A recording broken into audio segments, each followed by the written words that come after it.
second love is a blessing in the way that it was in my story anyways, and in some others that I see. But it was the main reason for saying that is that after my first marriage ended, and I did a lot of healing before that marriage actually legitimately like ended on paper, I was already seeking many, many years of help to come to terms with that, because I wasn't ever leaving. So I had to get healthy on my own within the marriage. But when it actually did end at 20 years or so, I stayed single for 8 years, because when your life is that out of control and you finally have peace that you can establish in your space, it's like gold. There's nothing that you want more than that. Yes. And I'm still to this day unwilling to give that space away to anyone else, to decide what it's going to be, what the temperature is going to be, what emotions are going to happen within that space. It's like, but that's something now I carry within myself. It's not even my external space anymore always. But when you live a chaotic life or a relationship, it's nice to have just like everything so peaceful. And I got to do a lot of work in that, on myself, and just come to enjoy my company, enjoy my hobbies, enjoy my friendships. And all my friends knew, after badgering me for way long, after several years of badgering me to meet someone new, they let it go, and I could just be free to enjoy flowing in my life. And I never was putting out the vibe that I was interested in dating or anything. And so it never happened. I was never asked out. I just got to enjoy my life and raising my kids. And I felt like that I had that beautiful gift of marriage. It was in a scrapbook. It's on the shelf. It didn't work out the way I thought, but I would never trade it, because I had come to some good health about it after many years. So I was just going to live by myself and keep real busy. I had such a wonderful relationship with my kids and my job and hobbies, like I said. So I also, Victoria wasn't never going to date or get Yes. married, for sure not get married. I couldn't even conceive of dating, because I had so many friends. I was good. I really was good. And I felt like I always said God lifted that need for that out of my life. It wasn't like, oh, there's something empty within me. And that's why when I met Jim, I was like, oh, I don't date. But sure, I'll have coffee or something, like kind of. I ended up starting a friendship with him, and but it was great. I was the most honest in that relationship, because I just said I'm going to stay true to myself. And because I was so young, you say young relationships are just different. I was, at least for me it was. So in my maturity, I just kept being straight with him. I'm just not interested in a committed relationship. He knew what I had been through, and he had had his own story. But And I think you just, I was so complete and happy that Jim or anyone else is just like frosting on the cake. Like I don't need him for babies or money or entertainment. Like I have a great life, and I didn't even know how time-wise I was going to fit in someone else. And so I didn't. I would only see him every couple of weeks or so. We would go long periods of time. So that love built and was happening despite me knowing, because I kept like an arm's distance. I was like, I'm not going to be intimate. I don't want to be like committed. And he was like completely respectful. Absolutely. Like, I understand your position, and just my heart is actually investing in you. So just let me know if it's a definite no for you, because I'm falling for you. But I respect what he was so respectful of me. He was so honest, always full communication with one another about where we were at. And that's just it wasn't like that in my first marriage. And so I really I think it all came from that I was this person on this plateau, as healthy as I was. And then there are healthy people around me then to pick from, is how I think it might work. and I think So my husband is a friend and a partner, and I get to have him. He's a bonus. Everything about him is a bonus, because I already had everything I needed for my life, And Furzana, you ask about the safety. I think Debbie, when Debbie said it, like she was totally herself. She was totally honest. And I think when you can bring your true, authentic self to the table and say, this is it, this is who I am, this is what I've been through, this is my junk. And I really don't care if you like it or don't, because I'm not planning to get in a relationship anyway. Right. That takes away so much stress and pressure, because you really are okay. You really are complete within yourself. And it is a bonus. It is truly a bonus when you find someone that can walk alongside you. And if you get up today and you want to go to this church, that's fine. And tomorrow you want to start your own church, they're okay with that too. So it's a great feeling that I don't think I would have ever experienced until I got to know me. Your story made me feel like I'm on the right path right now. There's a lot of pressure when you're single. Oh, yeah. Especially like whenever I go back to Japan, I talk with my family or like my neighbors. What they're going to ask first thing is, are you married? Do you have children? Like, social expectation. It's something always tell me I'm not enough. But then I'm really enjoying my solitude, because I really do enjoy my soul time. And people might think it's lonely. Well, that journey is alone, really alone, but I don't feel lonely. Right. I spend so much time for myself, and I have a great friends who support me all the time. But Debbie just said, some people are not feeling comfortable with a change. So I don't want to change. And then other people, they are telling you, you need to get married, like you need to change. You're not enough.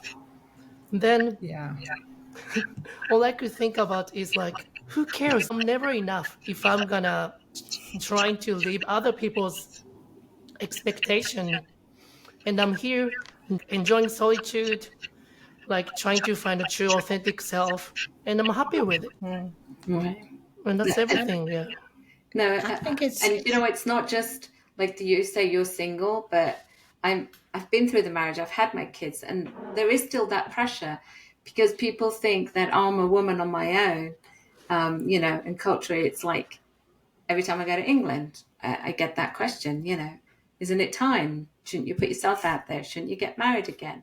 Especially now the kids have gone. Oh my God, you're going to be on your own, and I'm having the best time. I feel like I love my kids. I love when they come back. But honestly, there's just such freedom in being in this space because, culturally, I've been a daughter. And then in our time, it doesn't happen now. But when I was growing up, you didn't leave the house until you got married. I went to university and then I came back home. I did live out, but I used to go home every weekend. So then, I got married and I was a wife and I was a mother. When my husband passed away, I was taking care of the kids and I would never have got involved with anyone because my kids were my priority. And I was like, no one's raising these kids except for me. That's it. But, and then you do get those conversations. You are asked those questions. But it doesn't matter. Everyone can have their own opinions, but the only opinion that matters to Tadao is your opinion of yourself. Now, if you feel you want to find someone, that's great, right? That's what you're looking for. But you don't have to do it because you're pressured by other people telling you, because it doesn't matter what they say. Everyone's going to have an opinion, but the only opinion is your own. And if you're feeling like you're in a good space and you feel like there's a certain part of your journey that you have to take on your own, which is what I feel like there's a certain part of my journey that I would not be here with the three of you. I would not have done the coaching course, all of this, if my focus had been elsewhere. It's because I focused on myself and I decided I wanted to do better for myself. I wanted to be better, that I am here, and I'm so grateful to be here. So today, when you're ready, that person will come. You will just track that person into your life. I definitely think it's when you're not looking, when you're not 100%. focused on that, and when you are focused on yourself, you are focused on self-growth, self-development, your hobbies and your things. And Debbie, you nailed it. The time is gold. It is just so precious the time that you have to discover yourself and Right. not to have to worry about what somebody else's needs or wants are in that healing time, especially. If we're not rooted like an oak tree in who we are, when the wind comes and the tornadoes of another personality, I'm not saying that that person's even a tornado person. I'm just saying their thoughts, feelings, emotions are all going to vary, right? It is a wind of, wait, how are we flowing together here? So if you weren't rooted in who we are, then we're naturally going to sway and maybe forget ourselves and move to something that the other says we should be doing, even if it goes against our intuition. Or so it is to have that firm foundation. And I remember telling Jim, like, I made a promise to myself, because there was a time when the love was developing, that he asked something tough. I think it might have been like, are you dating anyone else? Or it came up that, and I was very casually like saying yes here and there. And I think it was something like that, where I knew it might hurt his feelings. And I had that thing come up in me where I wanted to downplay it, answer it very vaguely. And I was like, no, this man is gold to me. He's such a sweet, sweet being. I will not taint this relationship and start that bad cycle. If I can't be myself and honest, I don't want this. Because when you don't need someone and you're not desperate, it helped me just stick to who I am, because I knew that was going to only contribute to our happiness as a couple. So it's like it's like counterintuitive. You think, oh, I'll make it easy for them in this moment to think, oh, she's dedicated to me, because I knew that's what he wanted to hear. But no, he probably would have told me, and would today say, no, I would have only wanted the truth.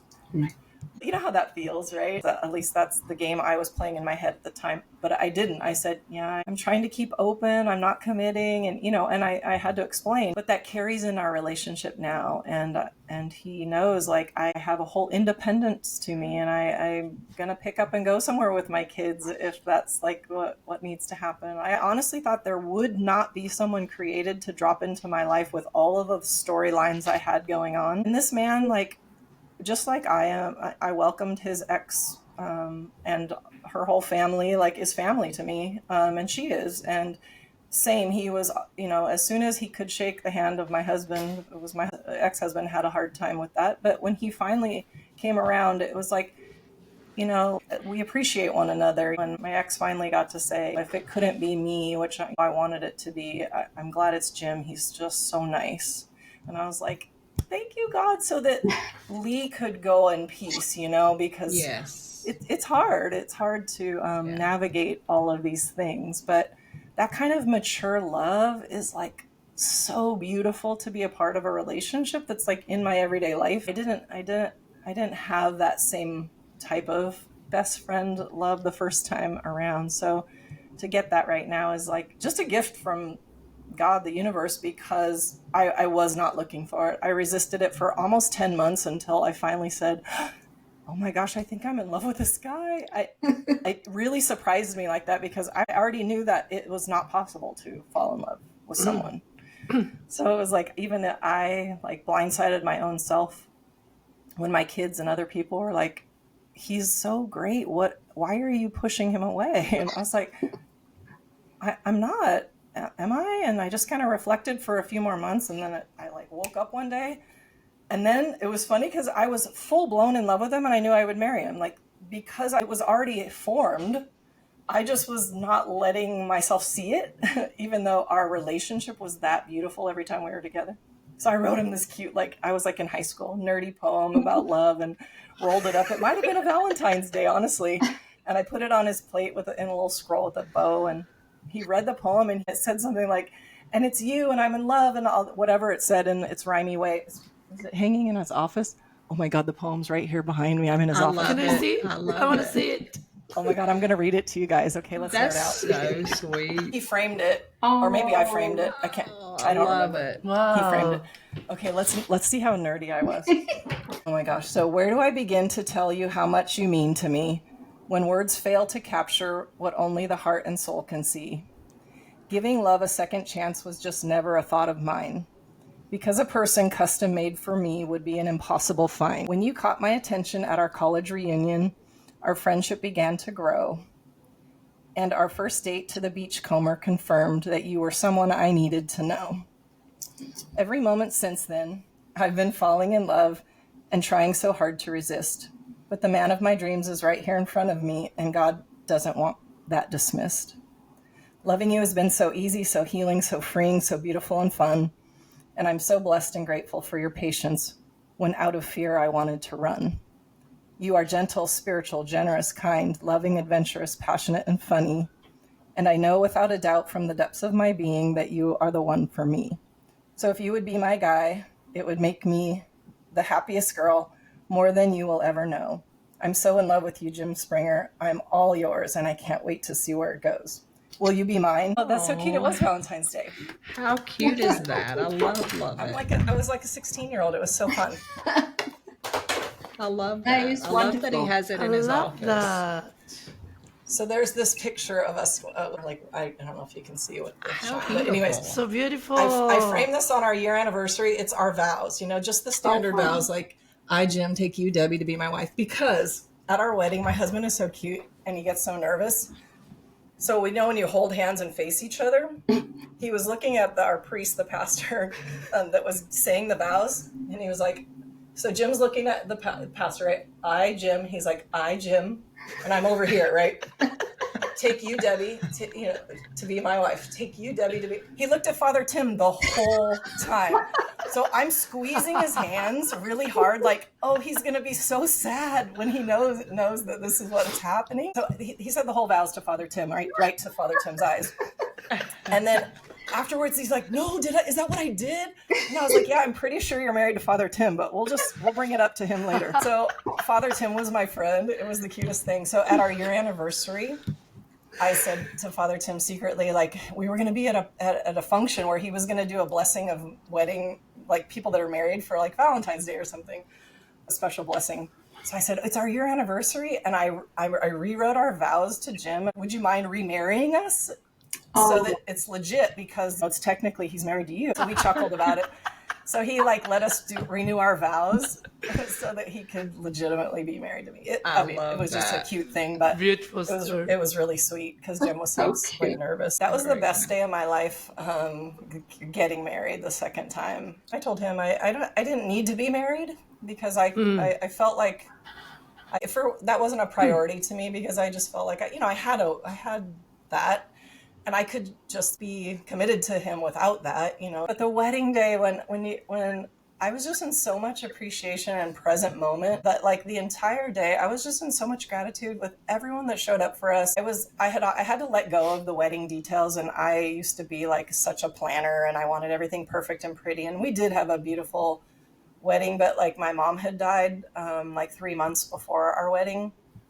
And so there was a lot emotionally happening that I couldn't focus on planning our marriage. But because he was my best friend, and I knew it was just a matter of time that marriage would happen, I felt like I don't even know if I want to get married without my mom. But that was just the emotional stuff of that time. So our friends kind of pitched in and wrote our invitations for us and helped with some of the details. Jim's like, just focus on your mom and I'll take care of this, and this for the wedding. And so it all came together, and it's because I didn't have my hand in it. I wasn't overly in my head. I just got to enjoy and I had learned already enough about life to just take in that day, and the fact that we were so blessed to be surrounded by all of our friends and family. So it was it's still a high in my life when I think about marrying him. It was a very, very sweet day. Yeah, love is good, and it gets brought into our lives, and we just have to say yes. I said no for a while, but Jim was so patient. He was very patient. He said, I knew the first day I met you, I was going to marry you. And he's a super shy guy. So the fact that he asked for my number, he says, was God, because he's like, how I did that, I don't even know. How long have you been married now? 5 years. 5 years. It's nice. Yeah. And that love just expands. That's my favorite thing about love. Thinking that you can't love anymore, or that you've already had the most love, or you've already had one child that you can't imagine that you could expand your love into the next child, and then your heart, you don't pick and choose. It doesn't like get shared by all these people. It just expands to give 100% to that next person, and then expands 100% for the next one, and expands. Even my father, who, when my mom passed away, they had been married for their entire life, and he got remarried like a year after that. And you know what he said to me? And everybody was like, wait, how do you guys feel about that? And if you knew this couple, they were just the cutest friends. They're so honoring of their spouses that have passed, and they're just the cutest thing. But he said, you know what? When you and Jim got married, you showed me that you can love again. And I was just like, oh. And so my dad just gets to live this full, exciting life again. You know, it doesn't take away anything from my mother. If anything, he just is like gets to love more, you know, and have this partner that's going to keep him alive. I swear, keep him living. He's 82 now, and just as young as can be, like dancing and fishing with her and hiking, and like they have this life. And you know, love just when it comes, and it's a gift, it's just awesome. But I think that it's key to know who we are, so we don't get lost in that, and we just get to share that which we are, rather than changing. And that weird thing about, we hear culturally, right, too, like, well, you know, you gotta compromise. And yes, you do compromise, I guess, you know, technically. It's almost like we're told that, like, as if, like, you know, you gotta take some really bad stuff, or, you know, that it sort of has that connotation, right? And so I think, at least for me, I was like, well, I need to be more patient, more forgiving, more tolerant. I need to accommodate more, you know. But I feel like when I'm rooted in who I am, and then I met someone that was rooted in who he was, like we've never even felt close to compromising what. Like, I celebrate him, and so when we have a difference of opinion, he's like, hey, I know that this is how it feels for me, but I'm sure you have an explanation. Would you mind explaining that to me? It's like, what? Nobody ever talks so maturely. Like, I love this. Because it's always just a miscommunication, right? Because I'm never here to hurt, or, you know, or I don't intend to make you feel left out, or, you know, like, it's always a misunderstanding. It's like that with everyone. And I had come to learn that in my life. You know, if we could take the time, I always said, if we had long enough with every single person on this planet to sit long enough to hear their story and where they came from and why they do what they do and how they love or don't love, for what reasons, our hearts could only expand to understand, you know, and come to some bit of love for that being, and why and how they got to where they are today. We just do not have that much time, and I wish we did. You know, it makes me want to take more time to listen and love and learn before I judge, and try not to judge at all, really. But that if I know God is within everything created, so my job is then to find that, you know. And it sounds kind of like airy-fairy, but like, it's true. There's such beauty and to be found. So the more I focus on that, and opening up to finding that, it helps. The thing is I loved my ex-husband so much, and saw such beautiful things in him that he just wasn't even able to see. You know, that's when it gets hard. We can't do this life, like we said, for anyone else. So isn't love interesting and beautiful? In all its forms, right? Because you said something which really touched me, because I was in that same place where, when I had my first son, I was like, oh my God, when I was pregnant the second time, I was like, I feel really bad for this child, because I'm not going to be able to love this one the way I loved my first one. And because I loved him so much, like, he was my everything. God bless my husband for understanding. But it was just, and then when the little one came, it was like my heart was overflowing. Your heart expands. It just grows bigger and bigger, and it has unlimited capacity to be able to love. And, you know, I was just thinking, oh my God, I would cry. I would look at him and I would cry, because I loved him so much. And that is the beauty of having those kinds of relationships, you know, all types of loves. And also my husband, God bless him, we always discussed that the kids would always come first. and that, once they were old enough, then we knew that we had to give them the priority and then we would come back together. Unfortunately, that piece of it never happened, but we used to make all these plans about when the kids grow up, we're going to do this. When the kids grow up, we're going to do that. And that never came to fruition, but that's part of life. But it was nice in the planning and that we had each other's back in that way. But there is, and you talked about friendships. There are friendships that one of my oldest friend, I knew her when I was 11, and we can not speak for years. And then when you get together, it's like you never stop talking. You just go back to that place, almost like you were kids, and then you talk to each other, as if you'd see each other every single day. And that kind of friendship, it's beautiful, and I love those relationships. So for us singles, love comes in all sorts of shapes and in different ways. There's just so much love from your family and your friends and everything. It's beautiful. Yeah. Can I share a story about my husband who, because we're talking about Valentine's Day.